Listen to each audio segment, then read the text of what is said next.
Graça e paz, igreja. É com muita alegria estar aqui com os irmãos, mais uma vez, com a família, os agregados que estão invadindo a minha família também. Mas é bom porque eles são bem altos, aí eu consigo ficar de olho neles o tempo todo, né? Aí não dá para sair fora daí. É uma alegria estar com o Ivan, estamos lá na casa de Ivan e Virgínia, já falaram, que legal, temos uma irmã que vai. Ainda tem lugar para outros irem, para o Instituto Bíblico, lá na Palavra da Vida, mas até, melhor ainda, talvez, mais rápido ainda, em janeiro, vocês têm acampamento, tem semana de criança, semana de jovens, e vocês, é uma semana que pode mudar a vida da pessoa, porque é uma programação super divertida, mas ao redor da Palavra de Deus, e a Palavra de Deus não volta vazia. Então você tem um amigo, um jovem, está precisando de ter uma injeção de ânimo, envie para a Palavra da Vida. O telefone é 35250477. Olha aí, tá vendo? Até isso eu estou lembrando. Gente, eu decidi, de uma vez por todas, quando eu morrer e tiver no coral celestial, eu vou ficar na ala dos nordestinos, hein? Meu amigo, com certeza, uma alegria. Estou aqui, eu olhando os irmãos cantando, eu nem consigo cantar, eu conheço as músicas, nem consigo cantar, vendo a alegria que vocês têm de louvar a Deus. E eu vou fazer parte da ala lá no céu dos nordestinos. Agora, o pastor, o bispo Alexandre, ele tem sido uma grande bênção para a gente, ele fala de meu pai com tanto carinho. Mas você tem que lembrar o seguinte, meu pai, americano, gringo, né? Ele tem toda a sua formação americana, junto com o outro pastor Magu, que só pelo nome você já sabe, né? Se vocês lembram daquele desenho animado, você já sabe, né? Então, e eles moraram 10 anos em São Paulo. O Brasil é grande, então eles começaram a se adaptar lá e vieram para o Nordeste. E graças a Deus por homens como o bispo Alexandre, que também tomou debaixo das suas asas, porque deram um voto de credibilidade. E também aprenderam muito de como fazer as coisas aqui no Nordeste. A palavra de Deus é única, mas a gente sabe que as pessoas, nós temos a nossa cultura, nós temos o nosso jeito de ser, e eles aprenderam muito. Eu também aprendi, minha primeira viagem para o sertão, não vou falar mais do que isso, foi com o bispo Alexandre. Depois você me conta, eu te conto como é que foi. Mas foi uma bênção, com certeza, uma bênção. Irmãos, estamos na época de Natal. A época de Natal, se você perguntar, as pessoas estão cheias de boa vontade, estão cheios de ânimo. E se você perguntar o que as pessoas acham sobre Deus nessa época, a maioria das pessoas vão dizer, não, Deus é bom, Deus é muito bom. E as pessoas falam isso, né? Mas você sai em janeiro, fevereiro, e começa a vir os pesos do mundo, as dificuldades, e se você perguntar nessa hora, as pessoas, está difícil, mas Deus é bom. Agora, você vai dizer, você quer me dizer que Deus é ruim? Deus é mau? Não, mas o que você acha sobre Deus, se Ele é bom ou ruim, não vai mudar o fato que Deus é bom. Mas vai mudar muita coisa na sua vida. Se você tem um coração agradecido, se você olha cada dia e dizer, Deus é bom, você vem para a sua casa, está com seus irmãos, aqui você diz, Deus é bom. Agora, se você faz o inverso, é complicado. Eu tive uma pessoa chegar para mim e dizer, Steve, mas Deus, ele é ruim, mas como é que você vai dizer que Deus é ruim? Não, Deus é mau. Aí ele abriu para um texto. Não é o texto de hoje, mas eu vou ler. Isaías 45:7. E olha só, ele diz, não, Deus é mau. Ele fala aqui em Isaías 45:7, eu formo a luz e crio as trevas. Faço a paz e crio o mal. Eu, o Senhor, faço todas essas coisas. Aí a pessoa olhou para mim e disse, está vendo? Deus criou o mal, Deus é mau. Mas peraí, você está dizendo que Deus criou, pulou para Deus criou, para Deus é mau? Sabe, e as pessoas, o cara chegou para mim, fala isso, e você como é que está? Você olha para essas coisas, como é que você vê Deus? Bom, o texto, se você olhar, na verdade, a questão aqui é uma questão, em Isaías, é uma questão de contraste. Deus está constatando que Ele criou a luz, criou as trevas, criou a paz, olha a palavra, paz, e se você tiver uma tradução diferente, talvez a sua tradução, em vez de traduzir ali mal, vai traduzir calamidade. É uma diferença muito grande, porque existe uma diferença muito grande entre o mal moral e o mal calamidade. E se você não sabe a diferença, a sua vida vai ser como Tiago fala, você vai ser impelido pelas ondas para lá e para cá, sempre pensando, será que Deus é bom? Será que Deus não é bom? Deus é bom. Nem sempre Ele sente bom, mas Deus é bom. E então a pessoa falou isso para mim. Aí outra pessoa chegou e disse, eu não consigo achar que Deus é bom, porque Ele quer que eu tema Ele. E a pessoa abriu em Provérbios capítulo 1, versículo 7, o temor do Senhor é o princípio do saber. Você conhece esse versículo? A pessoa, não, como é que eu vou servir um Deus que quer que eu tema? E as pessoas vivem uma confusão sobre quem Deus é, e é uma infelicidade, porque quem você vê que Deus é, vai mostrar, ou vai direcionar a sua vida de uma forma tremenda. É por isso que eu quis fazer o estudo em Tiago, capítulo 1. Mas antes disso, eu queria contar uma história. Uma história sobre o meu pai, que fala um pouco sobre esse mal, esse temor. Se você me perguntasse, quando eu tinha a idade daquelas crianças que vieram aqui para orar, quem que você mais teme? Eu ia dizer, meu pai. Mas como? Não, meu pai era uma pessoa muito clara. Ele dizia, Steve, faça assim, não faça assim. Deus é claro, Deus diz para nós como crentes, faça assim, não faça assim. Deus, Ele não é o criador do mal moral, Ele proíbe o mal moral. Ele proíbe. E meu pai fazia a mesma coisa comigo, ele dizia, isso sim, isso não. Se você fizer o que eu estou dizendo, não, vai haver uma maldade, calamidade, que pode acontecer com você.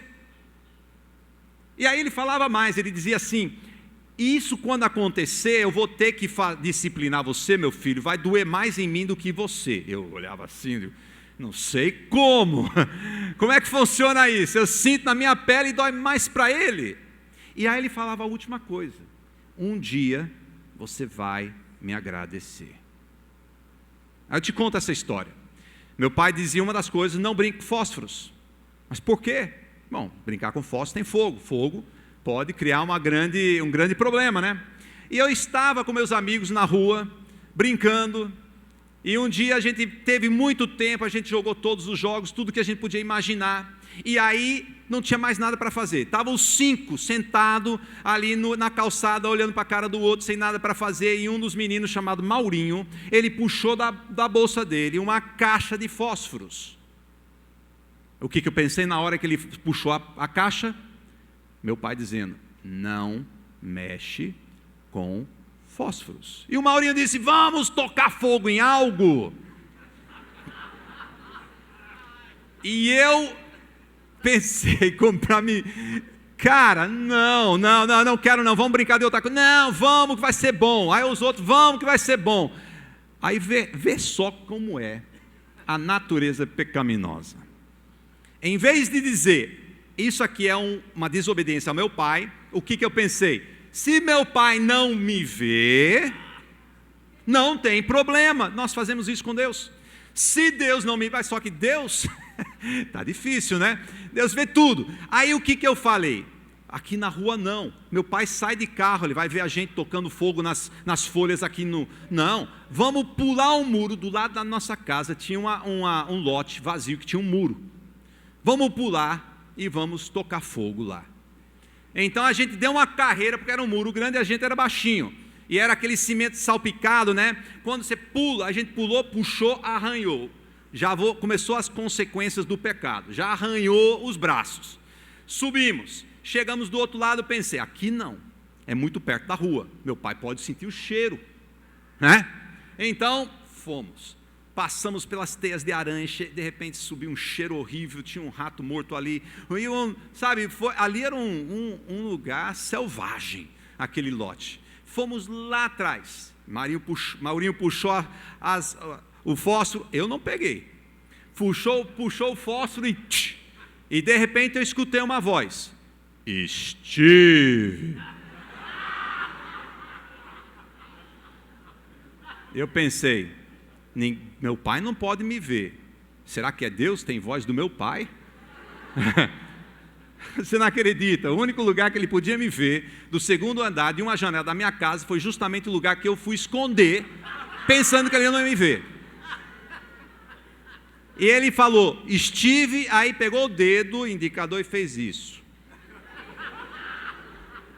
E eu vim. Cara, eu fui um condenado. Por quê? Meu pai tinha deixado claro. E ele me disciplinou. E um dia eu agradeci a ele pela disciplina que ele usou na minha vida. Porque Deus, ele age do mesmo jeito. Se está acontecendo coisas ruins, é porque você é filho e ele disciplina. Ele disciplina a gente. Agora, é confuso, mas meu pai falou para mim várias coisas que eu aprendi com essa situação. Uma das coisas foi, existe um mal bom e um mal ruim. O mal ruim é o mal moral, quando a gente diz não à vontade de Deus em nossas vidas. E o mal bom é a calamidade que Deus usa para nos botar de volta no trilho. E muitas vezes tem um sentimento ruim aquilo ali. Mas Deus está querendo botar você de volta. Quantos de vocês já tiveram uma injeção? É a mesma ideia. Se não tiver agulha, meu amigo, que espeta a gente, como é que vai ser? Você não vai conseguir ter o que é bom. Então Deus usa esse expediente. Não só isso, eu aprendi que existe um temor bom e um temor ruim. O temor bom é o temor a Deus, porque Ele tem o melhor plano para nossas vidas. O temor ruim é aquela que faz, eu quero fazer a minha vontade. E esse mundo está cheio de situações que Deus nos dê, políticos e líderes que façam a vontade de Deus e não a sua própria vontade. E a gente vive essa dificuldade. A outra coisa que eu aprendi é que existe uma diferença, gente, entre provação e tentação. E se você não aprender essas duas coisas que o nosso texto vai nos ensinar hoje, você vai ter uma grande dificuldade na sua vida e você vai achar que Deus é ruim e que Deus está fazendo mal, um mal até moral para com você. Então vamos ler de novo o nosso texto em Tiago capítulo 1. Eu vou ler o versículo 2, vocês provavelmente já conhecem, vou ler o versículo 2 também, porque eu quero enfatizar a palavra aqui, provações. Versículo 2 de Tiago 1 fala, meus irmãos, tende por motivo de toda alegria, ao passardes por várias provações. A palavra aqui é perasmos, significa um teste, uma provação. Deus testou Adão e Eva e o expediente dele continua até hoje. Ele testa a gente, é uma prova. Agora versículo 12, bem-aventurado podia ser traduzido feliz é aquele. Você é feliz hoje? Feliz é aquele, o homem que o quê? Suporta com perseverança, paciência, a aprovação. Mais uma vez, essa aprovação é um teste, perasmos, porque depois de ter sido aprovado, receberá a coroa da vida. Os teólogos, eles divergem sobre essa questão da coroa da vida. A minha interpretação sobre a coroa da vida é algo que, à medida que eu estou sendo aprovado aqui e agora, eu recebo uma vida abundante em Jesus Cristo. Eu recebo vida, porque eu estou fazendo a vontade de Deus. Quando eu não estou fazendo a vontade de Deus, o resto desse texto de Tiago, ela me afeta, ela me esmaga na pressão desse mundo. A coroa da vida, eu creio, é para o crente hoje, uma vida abundante em Cristo, em obediência a Ele, o qual o Senhor prometeu aos que amam. Versículo 13: ninguém ao ser tentado, diferente de provação, aqui nós temos peirazo, significa um convite ao mal. Gente, Deus não pode convidar você ao mal moral. Simplesmente Ele é incapaz de fazer isso, porque Ele é. Então, aqui ele fala um convite ao mal, e ele diz: ninguém ao ser convidado ao mal, diga, sou tentado de Deus. E se você faz isso, na verdade eu já fiz, e provavelmente vocês também, Adão e Eva fizeram, e a gente vai falar isso daqui a pouquinho, todos nós estamos nessa situação. Então, ele continua, porque Deus não pode, não é não quer. Existe uma grande diferença de não poder e não querer. Deus não pode, mesmo se Ele quisesse, e Ele não quer. Ele não pode porque Ele não tem capacidade. Não faz parte. Não faz parte de quem Deus é. Ele fala aqui então, porque Deus não pode ser tentado pelo mal, e Ele mesmo ninguém tenta. Ele não pode ser convidado a fazer o que é errado, e Ele não vai convidar você a fazer o que é errado, moralmente. É uma impossibilidade, porque Deus é bom. Aí versículo 14 ele fala, ao contrário, cada um é tentado pela sua própria cobiça, desejo, quando esta o atrai, seduz, atração e sedução. Então a cobiça, desejo, depois de haver concebido, dá à luz o pecado é consumado, gera a morte, desejo, pecado, morte. Versículo 16, não vos enganeis, meus amados irmãos, toda boa dádiva, de todo dom perfeito são lá do alto, descendo do Deus, do Pai das luzes, o Deus Criador, em quem não pode existir variação. Ele é o mesmo ontem, hoje e para sempre. Nunca vai nos convidar ao mal. Ele não tem sombra de mudança. Esse é o nosso Deus. Então, olhando esse texto, a primeira coisa que eu quero dizer para os irmãos, Deus pode nos tentar? Resposta, não. Deus não pode nos tentar.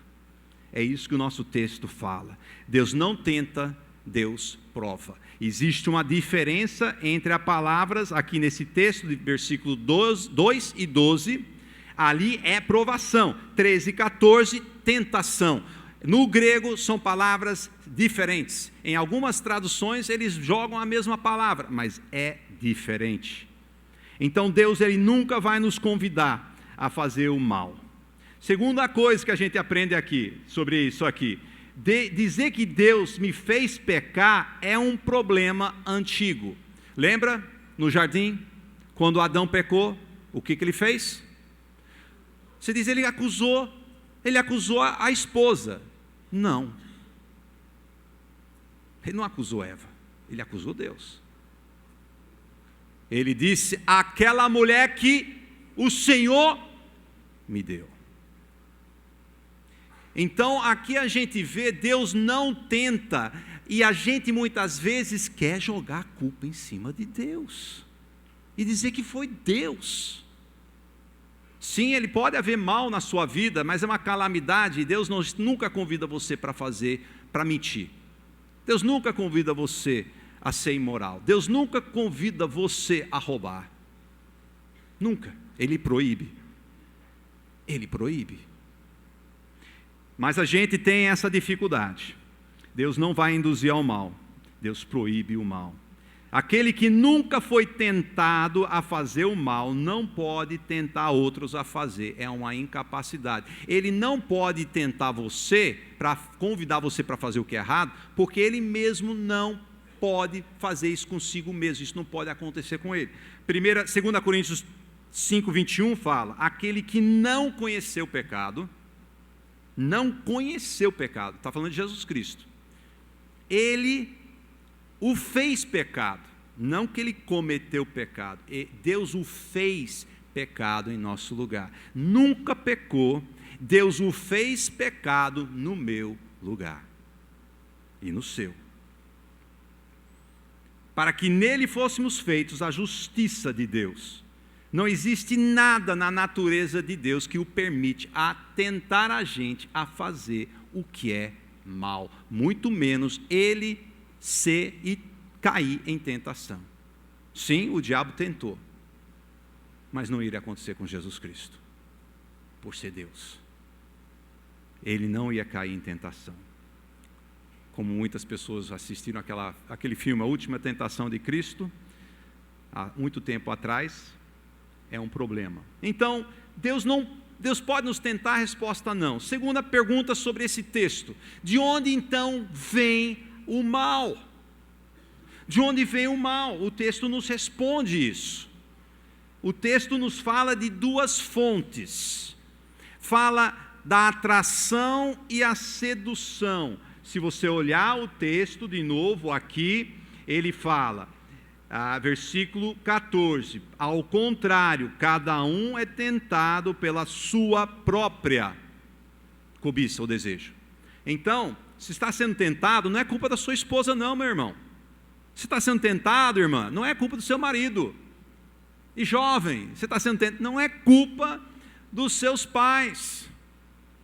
Aqui ele está dizendo que esse desejo, ela reside, a atração reside lá dentro do meu coração, essa atração. E a sedução, ela é uma coisa externa. Então, a sedução, lá fora, ela pode chamar atenção à minha atração, junta e gera o pecado. Pode, de vez em quando, inicia com a sua atração lá dentro. Você já vai pensando em coisas que você quer fazer, nada nem te estimulou. Você está em casa, na sua, e você ficou pensando nas coisas que você não deve. E aí saiu atrás da sedução. Já outros momentos, você não está pensando em nada, está andando na rua e a sedução te pega, te chama a atenção e toca na sua atração interno e gera o pecado. As duas fontes são nossas, uma é nossa, uma é de fora. Esse de fora a gente poderia chamar o mundo, o diabo. Ele nos atrai. Ele nos seduz. Nós somos atraídos. E a repercussão sempre é a mesma coisa. A repercussão e a consequência. Então aqui a gente vê, é interessante, qual é a repercussão? A repercussão sempre vai ser, a consequência sempre é a morte. Desejo, morte, desejo, pecado, morte. Aí a gente começa aquela conversa do pecadinho. Já teve a conversa do pecadinho? A mentirinha. Só que Tiago, ele não fala do pecadinho e pecadão. Ele diz, se pecar, vem do seu desejo e gera a morte. Se é pecadinho ou pecadão, o processo é o mesmo, irmãos. O processo é o mesmo. É que a gente tem uma noção do pecado de uma forma equivocada. A gente não entende como Deus vê o pecado. Mas a gente pode tentar entender. Lá no acampamento Palavra da Vida, a gente tinha uma noite de esquetes. E numa dessas noites de esquetes, eles iam lá na cozinha e pegavam uma sobremesa que a tia Severina preparava para a gente. Era uma bananada. E eles pegavam aquela bananada, fechavam as cortinas e botavam no centro do palco aquela bananada. E começava 2 caipiras andando. Um cara olha e outro cara olha e um pergunta: é? Não, não é. É? Não, não é. Espiamos. Aí vão lá para olhar melhor. Daí vai. Passemos, toquemos, experimentemos. Aí um olha para o outro, depois de experimentar e diz: é. Você diz, como é que você na igreja vai falar um negócio desse? Mas vou contar mais ainda. Eu tenho um cachorro. Toda manhã ele dorme na cozinha, ela dorme na cozinha. Toda manhã eu chego lá. Muitas manhãs, nem todas. De vez em quando eu acho que confessei todos os meus pecados direitinho. Chego lá de manhã, não tem nada. Mas muitas vezes eu chego lá, ela deixou o cocô dela ali. Agora, o que eu faço? Eu pego um saco, limpo, boto um produto lá, para tirar qualquer tipo de contaminação. Você nunca vai me pegar lá de joelho. Tenho até vergonha de falar. Você diz, que nojo. Você fica indignado até comigo de falar isso para vocês. Se vocês são um povo assim de respeito, como é que ele fala isso? Fica indignado e com nojo. Irmãos, é assim que Deus vê o nosso pecado. Não importa se é pecado, pecadinho ou pecadão. É que a gente não entende a santidade de Deus. Deus olha, Ele diz, eu amo o cachorrinho, mas eu não amo esse fruto do cachorrinho. Ele olha o pecado desse jeito. Irmãos, a consequência do pecado, ela é devastadora.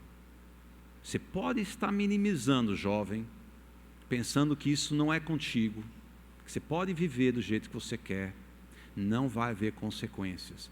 Vai haver consequências, como se eu tivesse esse copo aqui, tocasse, soltasse ela vai cair no chão. Vai haver consequências. Não tem como não ter.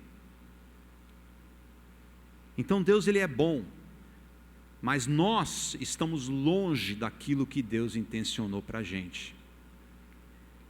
E o texto aqui, em versículo 6, que a gente não leu, acho muito interessante, ele fala assim, mas quando pedirem, capítulo 1 de Tiago, versículo 6, mas quando pedirem, façam-no com fé, sem vacilar, mas aquele que duvida é como uma onda do mar, impelido para lá e para cá.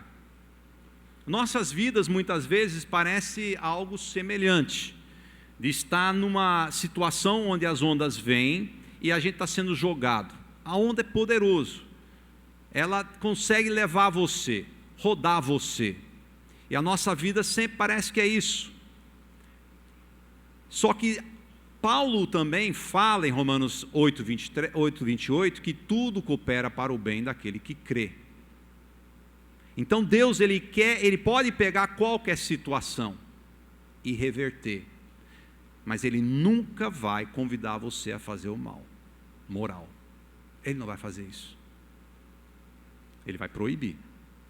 E as consequências estão aí. Eu sou uma pessoa assim eu gosto de olhar essa questão de surf. Eu não sou eu não sei surfar muito bem. A minha filha do meio, Amanda, sabe surfar melhor do que eu. Mas eu fico intrigado com esse negócio de surf. E eu comecei a pensar na vida cristã referente ao surf. Quando eu primeiro comecei, vocês talvez vão achar isso engraçado, mas eu, como gringo, eu estava num acampamento, na idade dos jovens aqui, e uns amigos meus disseram, olha, esse final de semana que a gente vai ser liberado do acampamento, você vai lá com a gente para Olinda. Legal. O que a gente vai fazer? Vamos caçar jacaré. Eu olhei assim, eles viram que eu não tinha entendido nada, né? Eu, calado, começaram a falar, vamos caçar jacaré, e riam de mim, né? Cheguei para minha mãe e disse, posso ir esse final de semana caçar jacaré? Ela olhou para mim, eu acho que eu vou levar umas botas, umas calças jeans bem grossa, porque vai aqui, né? Vem a me abocanhar, né? E eu estava totalmente vendido com a ideia que seria jacaré de verdade, que eu nunca tinha visto em Olinda, na verdade, um jacaré andando por aí, né? Quando chegamos lá, a gente foi pegar jacaré. E foi uma experiência muito legal. Eu nunca tinha aprendido, nunca tinha feito como eles faziam. E eu cacei jacaré. Tem muitas pessoas nesse mundo que vivem caçando jacaré. Pensam que estão surfando, mas estão caçando jacaré. Existe uma grande diferença entre pegar jacaré e surfar. O surfista, ele está acima quase da onda. Sim, pode cair, mas ele está acima da onda. O cara que pega jacaré, ele está no meio da onda, né? Então, muitos crentes, eles pensam que são crentes, mas o crente para mim, a ideia aqui é o seguinte: o surfista é o crente genuíno. Ele está ali em pé, na prancha. A prancha é Jesus Cristo. E o que está pegando jacaré, pensa que é, mas não é. Eu estava pegando jacaré feliz da vida quando eu vi o cara passar por mim numa prancha. Eu logo vi que caçar jacaré era bem diferente do que surfar. E as pessoas precisam entender que tem que haver uma mudança. Todos nós estamos no mar desse mundo, do mar da vida. Você vê a onda, você acha, é uma tentação. Você vê outra onda, é um teste. E você não sabe nem distinguir se a onda é um teste ou se é uma provação. E quando a onda vem, se você não tiver numa prancha, fica difícil. Irmãos, a prancha é Jesus Cristo. A prancha é Jesus Cristo. Você quer ir bem nessa vida, a coroa da vida, você quer chegar bem, você tem que subir em cima dessa prancha. Se você não está em cima da prancha, que é Jesus Cristo, você está caçando jacaré. Você está pegando jacaré, você não está chegando, não está fazendo aquilo que você poderia, porque em Cristo tudo é transformado, tudo é diferente. Você sobe em cima da prancha, você bota os seus pés ali, e tem muito crente que está em cima da prancha e olha assim: nossa, que saudade de pegar jacaré, e pula da prancha e leva um tombo, e blá, blá, né? Se bem que, e agarra, e aí quando ele cai, ele já vai agarrando a prancha assim. Tem vários tipos de surfistas. Tem o surfista medroso, né? Então ele nunca fica em pé, ele está agarrado na prancha, e a prancha está levando ele, e ele chega tudo assim. Tem outro que ele está com a prancha em cima da cabeça. Assim também não dá, né? Você não vai para nenhum canto. Mas pensa que ele está segurando a prancha, mas é Cristo que nos segura. Tem o surfista espetinho. Esse está na frente da prancha e a prancha está dando apontadas na sua barriga, te machucando. Mas, gente, o único jeito de você chegar bem na praia é através de Jesus Cristo. É o único jeito. O nosso texto, ela é muito clara, que Deus, Ele não tenta você a fazer o que é mal, mas você tem algumas opções. A Bíblia fala aqui no nosso texto, você pode ser feliz ou triste. Bem-aventurada é uma pessoa feliz. Se você entender que Deus é bom, se você entender que Cristo, Ele é aquela prancha que vai levar você seguro, você vai ser feliz. Mas a Bíblia também fala no próximo versículo que nós temos que suportar. Temos que suportar e não se entregar. E tem muitos crentes hoje que estão se entregando. Mas mais do que tudo, você tem que acreditar que Deus é bom. Deus é bom. Nem sempre Ele sente bom, mas Deus é bom. Então, meus amigos, Deus ele proíbe o mal. Ele não convida você ao mal.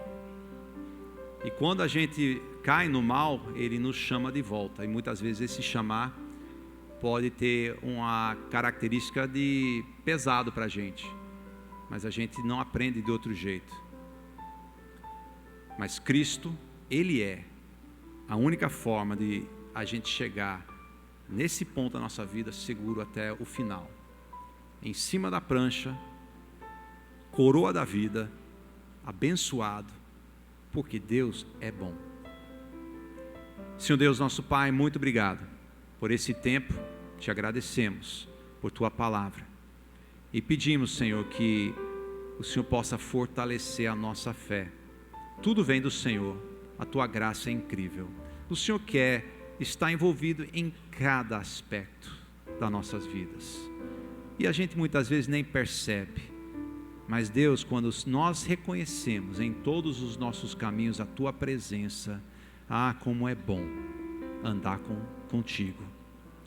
E Deus, nesse tempo em que a gente celebra a vinda da salvação, a vinda e o plano de Deus de se aproximar do homem através de Cristo. Deus, que possamos ter a convicção que Deus é bom, tão bom que Ele mandou seu Filho morrer naquela cruz por nós, para que a gente pudesse ter o perdão dos nossos pecados e subir naquela prancha que é Cristo e surfar até a praia. Deus, muito obrigado mais uma vez.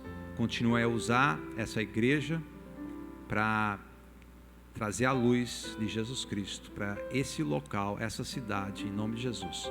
Amém.